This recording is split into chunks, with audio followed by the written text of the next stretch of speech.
नमस्कार। मैं हूं डॉक्टर अनंत राठी, साइकियाट्रिस्ट और नशा मुक्ति विशेषज्ञ। क्या आपने कभी सोचा है, जब कोई व्यक्ति ये जानता है कि नशा उसकी सेहत, परिवार और करियर को बर्बाद कर रहा है, तो फिर भी वो इसे छोड़ क्यों नहीं पाता? क्या ये सिर्फ वीक विल पावर है, या इसके पीछे दिमाग की कोई गहरी सच्चाई छिपी है? आज हम समझेंगे, कोई आदमी नशा क्यों करता है, इसे छोड़ना इतना मुश्किल क्यों होता है, इसके इलाज में सबसे बड़ी चुनौतियां क्या हैं, और रिकवरी का सही रास्ता क्या है। ये वीडियो एडिक्ट्स के लिए भी है और उनके परिवार के लिए भी। अब जानते हैं, कोई व्यक्ति नशा क्यों करता है। हमारे दिमाग में एक रिवॉर्ड सिस्टम होता है। जब हम अच्छा खाना खाते हैं, प्यार महसूस करते हैं या कोई अचीवमेंट हासिल करते हैं, तो डोपामिन रिलीज होता है।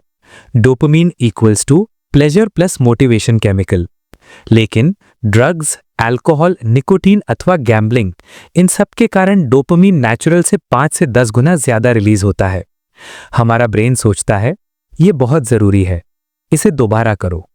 यहीं से एडिक्शन शुरू होता है। बार बार नशा करने से ब्रेन टॉलरेंस डेवलप करता है। उसे सेम इफेक्ट के लिए नशे की ज्यादा मात्रा चाहिए। उसको नेचुरल प्लेजर्स बोरिंग लगने लगते हैं। अब व्यक्ति खुश रहने के लिए नहीं, सामान्य महसूस करने के लिए नशा करता है।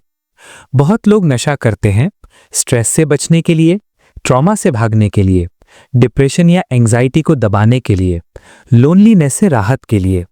नशा टेम्पररी रिलीफ देता है, लेकिन धीरे धीरे प्रॉब्लम और बड़ी हो जाती है। अब जानते हैं, नशा छोड़ना इतना मुश्किल क्यों है। जब कोई व्यक्ति नशा बंद करता है, तो बेचैनी, पसीना, घबराहट, गुस्सा, नींद की कमी, शरीर में दर्द होने लगता है। अल्कोहल के मामले में तो सीजर्स भी हो सकते हैं। ब्रेन अब उस सब्सटेंस पर डिपेंडेंट हो चुका होता है, इसलिए नशा छोड़ना शरीर और दिमाग दोनों के लिए पेनफुल होता है। अब हम समझेंगे कि क्रेविंग क्या होती है। ये सिर्फ एक इच्छा नहीं है, ये एक इंटेंस ब्रेन सिग्नल है। कुछ ट्रिगर्स, जैसे पुराने दोस्त, कोई फिक्स जगह, किसी तरह का स्ट्रेस या अकेलापन, इस तरह के ट्रिगर्स पर ब्रेन सडनली एक्टिवेट हो जाता है। इसीलिए किसी भी ऐसे व्यक्ति के लिए रिलैप्स कॉमन है।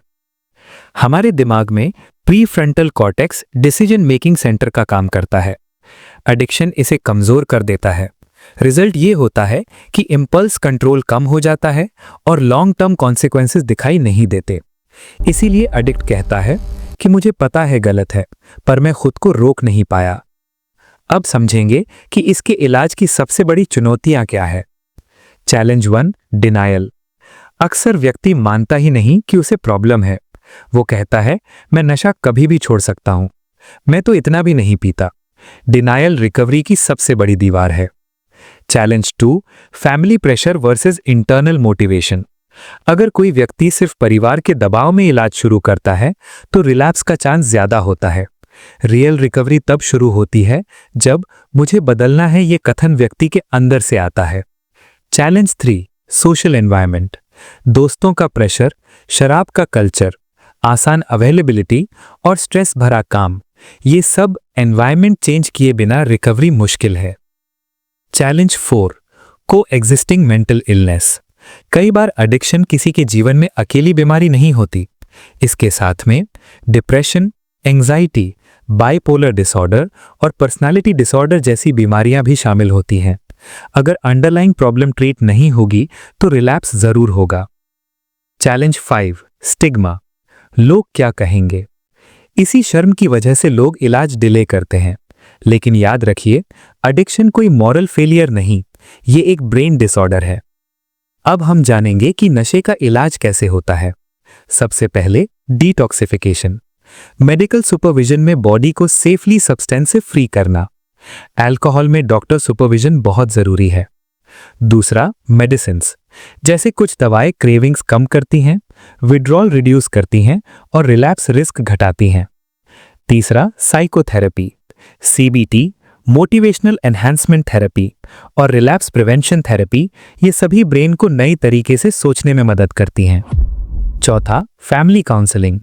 व्यक्ति की फैमिली को समझना जरूरी है कि इनेबल ना करें, ओवर कंट्रोल ना करें और हेल्दी बाउंड्रीज रखें। पांचवा, lifestyle recovery. Exercise, structured routine, support group, spiritual growth और मीनिंगफुल वर्क, ये सब भी इस राह के साथी हैं। रिकवरी सिर्फ नशा छोड़ना नहीं, बल्कि नई जिंदगी बनाना है। अब सब कुछ संक्षेप में समझते हैं। कोई नशा क्यों करता है? क्योंकि ब्रेन का रिवॉर्ड सिस्टम हाईजैक हो जाता है। नशा छोड़ना मुश्किल क्यों है? क्योंकि ब्रेन रीवायर्ड हो चुका है। इसके इलाज की चुनौतियां क्यों हैं? क्योंकि ये सिर्फ शरीर की नहीं, दिमाग, इमोशंस और एनवायरनमेंट की बीमारी है। लेकिन एक अच्छी खबर भी है, ब्रेन प्लास्टिक है, रिकवरी पॉसिबल है और रिलैप्स फेलियर नहीं, बल्कि प्रोसेस का हिस्सा है। अगर आप या आपका कोई प्रिय इस संघर्ष से गुजर रहा है, तो किसी भी तरह की चिकित्सकीय मदद लेने में देर ना करें। एडिक्शन से लड़ाई अकेले मत लड़िए। आप वीक नहीं हैं, आपका ब्रेन हीलिंग के काबिल है। आपको ये वीडियो अच्छा लगा हो तो इसे लाइक तथा शेयर करें और हमारे चैनल को सब्सक्राइब अवश्य करें। धन्यवाद। जय हिंद।